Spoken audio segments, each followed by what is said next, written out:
Hey YouTube, I'm Motor Racing Network Steve Post, and I love sprint car racing. In fact, we do a program on motorracingnetwork.com called Wing Nation, so really excited when I learned that Kyle Larson was going to stop by Plan B Sales and do a little autograph signing on some sprint cars that we have of him. So we had a chance to hang out with Kyle a little bit and talk just a little bit about where his passion in sprint car racing came from.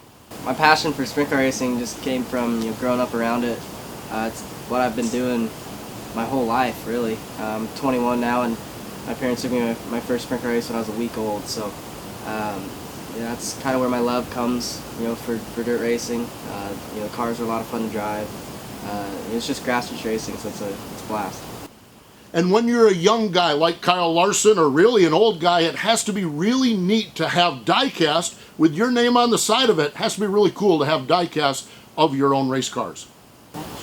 It's pretty cool having my first, I'd say it's my first Diecast car. I've been racing sprint cars and now Nationwide for this is my 7th season, and finally to have a Diecast car is pretty cool. I grew up collecting a lot of Diecasts. I haven't been doing it a lot lately the past couple years, but before I'd go to Knoxville, Chili Bowl, Gold Cup, and buy 7 or 8 Diecast cars each year. So finally have my own is pretty cool. Kyle, of course, driving the sprint car with Jeff Gordon's Kick It for Cancer on the side of it, so always good to get involved with charity, and especially good for a guy like Kyle to get involved with charitable efforts with a guy like Jeff Gordon. Being able to drive the Kick It car for Jeff Gordon and his charity is pretty special also.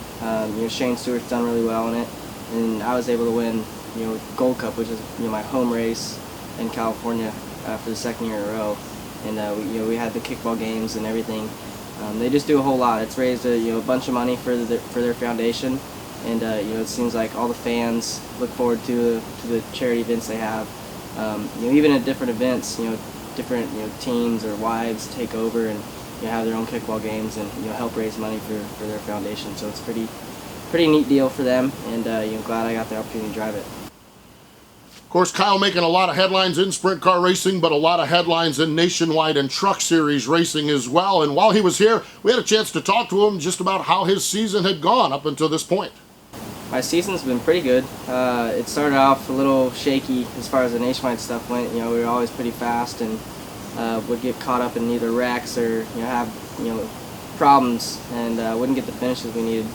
And then on my dirt side, it's been pretty good. Also, I've got a lot of wins.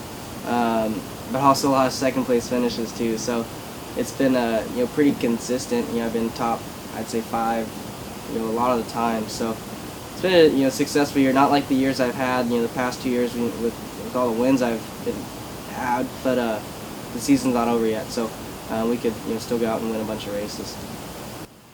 So really cool to hang out with Kyle Larson. That's one of the things I love about Plan B Sales is you never know who's going to come through here with a race fan store as far as Diecast go, and you can get this Kyle Larson's Kick It for Cancer car autographed by Kyle. It's available at planbsales.com or through your local Diecast dealer.